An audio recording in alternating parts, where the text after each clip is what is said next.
YCP నేత మాజీ MP Gorantla Madhav వ్యవహారం మరోసారి వివాదాస్పదంగా మారింది. చేబ్రోలు కిరణ్ పై దాడి కేసులో పోలీసులు అరెస్టు చేసి మీడియా ముందు ప్రవేశపెట్టే క్రమంలో మాధవ్ హంగామా సృష్టించారు. అనంతరం కోర్టు వద్దే ఇదే స్థాయిలో రెచ్చిపోయారు. పోలీసు అధికారిగా ఉంటూ రాజీనామా చేసి రాజకీయాల్లోకొచ్చిన గోరంట్ల మాధవ్ గుంటూరు పోలీసులతో వ్యవహరించిన తీరు తీవ్ర వివాదాస్పదమైంది. వైఎస్ భారతిని దూషించిన చేబ్రోలు కిరణ్ ను పోలీసులు అరెస్టు చేసి తీసుకెడుతుండగా దాడికి పాల్పడిన మాధవ్తో పాటు మరో 5గురిని పోలీసులు అరెస్టు చేసి కేసు నమోదు చేశారు. వీరందరినీ శుక్రవారం మీడియా ఎదుట ప్రవేశపెట్టేందుకు గుంటూరు ఎస్పీ కార్యాలయానికి తీసుకొచ్చారు. మిగిలిన వారు వాహనం దిగి ప్రెస్ కాన్ఫరెన్స్ నిర్వహించే గదిలోకి పోలీసులతో వచ్చారు. మాధవ్ మాత్రం వాహనం దిగేందుకు నిరాకరించారు. తాను ఎంపీగా పనిచేశారని తనను మీడియా ముందు ఎలా నిల్చోబెడతారంటూ వాగ్వాదానికి దిగారు. పోలీసులు తమాషా చేస్తున్నారా అంటూ ఆగ్రహం వ్యక్తం చేశారు. దీంతో పోలీసులు మిగతా 5గురిని మీడియా ముందు ప్రవేశపెట్టారు. పోలీసు కస్టడీలో ఉన్న కిరణ్ పై మాధవ్ తన అనుచరులతో కలిసి దాడి చేసినట్లు జిల్లా ఎస్పీ తెలిపారు. నాన్ బెయిలబుల్ సెక్షన్ల కింద కేసు నమోదు చేశామన్నారు.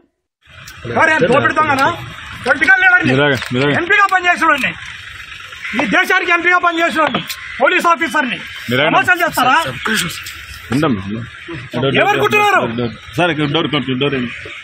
పబ్లిక్ సర్వెంట్స్ పని చేయడాన్ని ఆపడం, తర్వాత వాళ్ళకి పని చేస్తున్నప్పుడు ఇంజురీ చేయడం, తర్వాత అన్లాఫుల్ అసెంబ్లీ, తర్వాత అక్యూజ్డ్ కస్టడీలో ఉండగా అటాక్ చేయడానికి ప్రయత్నించడం, పబ్లిక్ ప్రాపర్టీ డ్యామేజ్, ఇది అన్ని సెక్షన్ల కింద మన కేసు రిజిస్టర్ చేయడం జరిగింది. గోరంట్ల మాధవ్ గతంలో కూడా 5 కేసులు ఉన్నాయి. 3 కేసు అనంతపూర్ లో, 1 పాక్సో కేసు కూడా ఎన్టీఆర్ కమిషనరేట్ లో 1, తర్వాత సిఐడిలో 1, 5 కేసు ఉంది. నిన్న తాడేపల్లిలో ఒక సోషల్ మీడియా కేసు, తర్వాత ఈ రోజు ఈ అటాకింగ్ కేసు అని చెప్పేసి టోటలీ 7 కేసు అక్యూజ్డ్ పైన ఉంది. నిందితుల్ని ఎస్పీ కార్యాలయం నుంచి గుంటూరు జిల్లా కోర్టుకు తరలించారు. అయితే మాధవ్ను కూడా మీడియా ముందు ప్రవేశపెట్టారని పోలీసు ఉన్నతాధికారులు సూచించారు. దీంతో కోర్టు వద్ద నుంచి మాధవ్ను వెనక్కి తీసుకెళ్లాలని పోలీసులు యత్నించారు. కోర్టు వద్దకొచ్చిన తర్వాత మళ్లీ వెనక్కి ఎందుకు తీసుకెళ్తున్నారని మాధవ్ కేకలు వేశారు. అప్పటికే కోర్టు వద్దకు చేరుకున్న వైసీపీ నేతలు పేర్ని నాని, అంబటి రాంబాబు, లేళ్ల అప్పిరెడ్డి, మేరుగ నాగార్జున కూడా పోలీసులకు అడ్డు తగిలారు. మాధవ్ తరపున వాదించేందుకొచ్చిన న్యాయవాదులు కూడా పోలీసుల్ని నిలువరించారు. దీంతో మాధవ్ సహా మిగతా 5గురిని గుంటూరు జిల్లా మొబైల్ కోర్టులో హాజరుపరిచారు.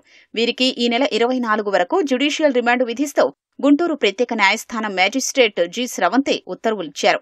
అనంతరం పోలీసులు వారిని రాజమహేంద్రవరం కారాగారానికి తరలించారు.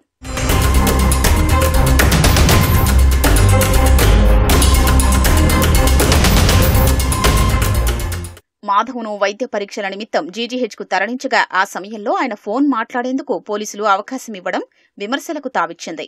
రామగిరి మండల మాజీ ఎంపీపీ తిమ్మప్ప ఫోన్ ఇవ్వగా మాధవ్ మాట్లాడినట్లు పోలీసులు ధృవీకరించుకున్నారు. కస్టడీలో ఉన్న వ్యక్తిని ఆ పార్టీ నాయకుడు కలిసి ఫోన్ ఇచ్చినా పోలీసులు పట్టించుకోలేదనే విమర్శలు వచ్చాయి.